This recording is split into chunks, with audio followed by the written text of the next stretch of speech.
I'm really not impressed with the way this gear is held in. You got to compress the springs on the gear inward to get them to squeeze down into the slot.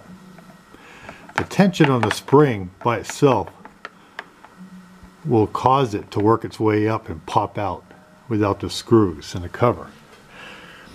And the screws and the cover on this thing, the cover is a nice piece of plastic that goes in over the springs of the wheel and they screw in. But these screws are so small, kind of self-tapping screws, really tiny. And they're going to be fighting the tension on that spring to want to pop the wheels out. So I don't really like that, but that's what we're going to do. I also disconnected my control rods on my ailerons, and I attached the ones on my elevators here, not to the surfaces but to the servos. But I took the ones off the ailerons so I could remove them from the lever and reposition them, because according to the manual it says that this system aircraft is set up to operate in its manufactured configuration with the control rod on the ailerons and on the elevators both being attached to the center hole in the servo lever. But when I got the airplane, the ailerons were all hooked up, but they were attached to the outer hole on the lever.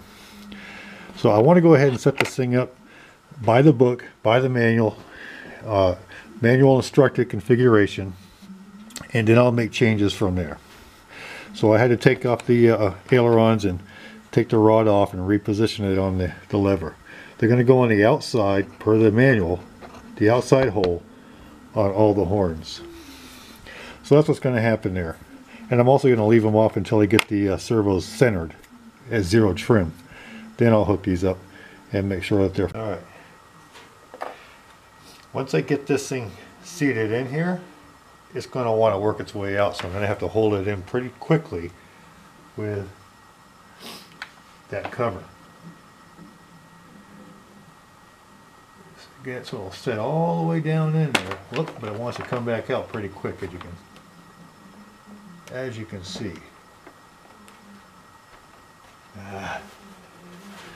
Stubborn.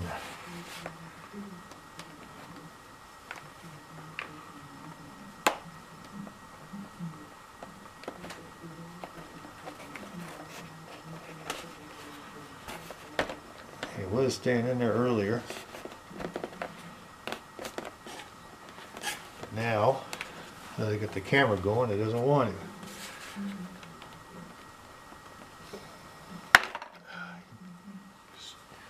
Now damage this foam all up just trying to get the wheels in place here. Where's the cover? Here it is.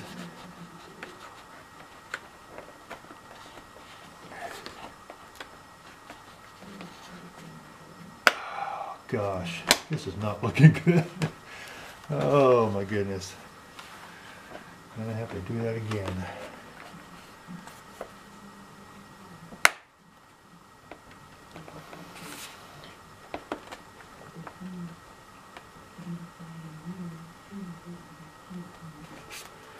You gotta be kidding me.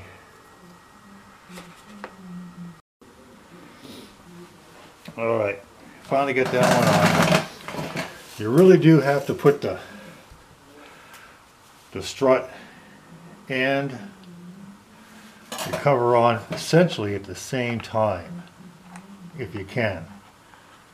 It's not easy to do, but that's the only way to get this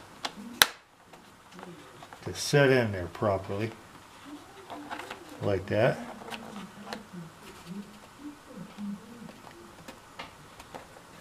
To start anyway. It's really a kind of a monkeying job to do it. And once you get it to snap in there, you got to hold it in place or it will try to pop itself out. The sad part is while you're squeezing on the fuselage, trying to not damage the wings by pushing down, and you tend to scratch up some of the paint on the fuselage of the airplane.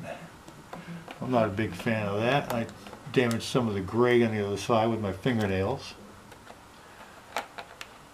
Kind of disappointing, but that's how this thing goes together. Maybe now I can snug this down to get the cover all the way in. Like that. Needless to say, I'm not going to be taking these off and on frequently. Now the nose gear, I am pretty certain, yeah, you can tell it has two Allen head set screws. One right there, one right there. This bottom one to hold the sleeve or the collar on that the gear wheel slides into, and the top one for the flat spot. This top one is for the flat spot on the spring landing gear mechanism. So you're going to want to put it in there in a way, I'm sure this is a metric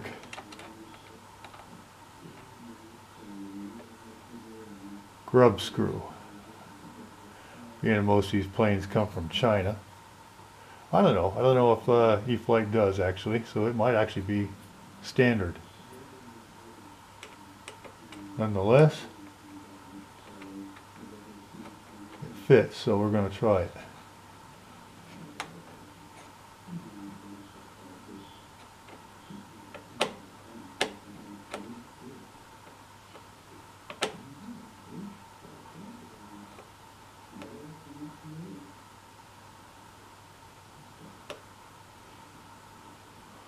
Trying to find the center of that flat spot. Might even go all the way in just to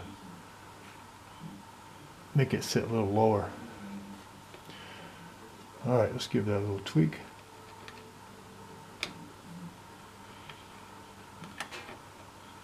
A little bit of tweak right there.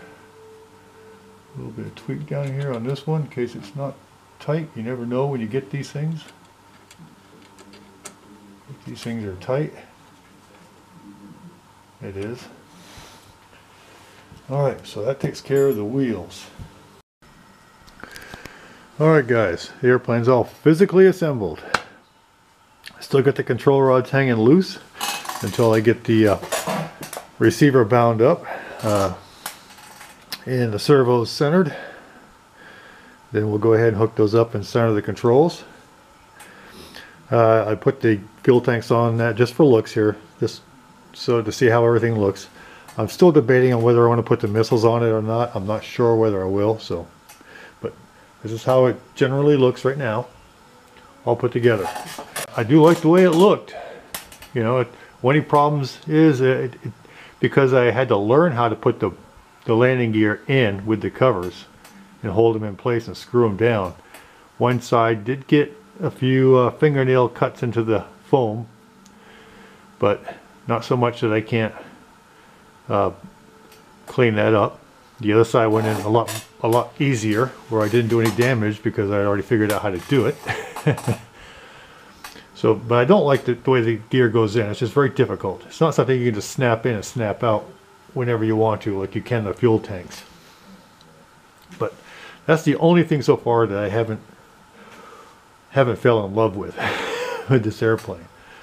And everything else right now seems alright. I did notice, and I don't know whether or not this is going to be a problem or whether it's by design, but if you look at these controls, the hinges are actually at the bottom of the surface, on the bottom part of the wing and the horizontal stab.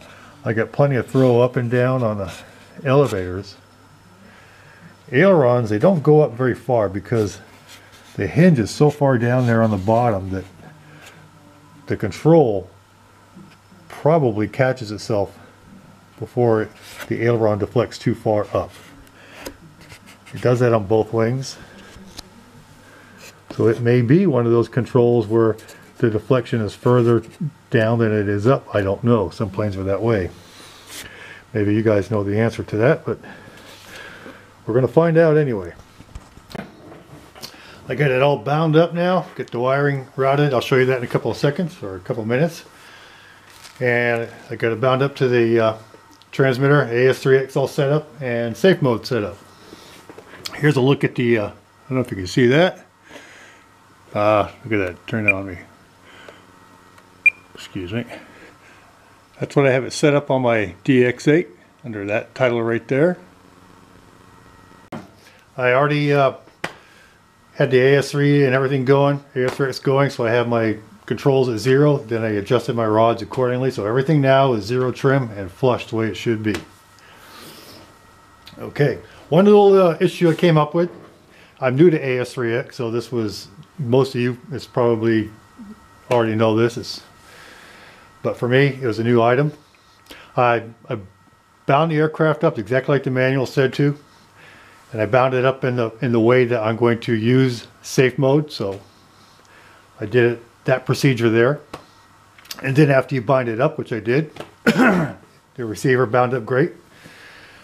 I went to select the switch position, or select the switch that I was going to use for safe, the safe select switch, and it tells you when you do that tells you when you do that that you're going to take your 2 sticks and bring them to the, get this lanyard in the way, bring your 2 sticks to the lower inner corners, and then select your switch, toggle it 5 times.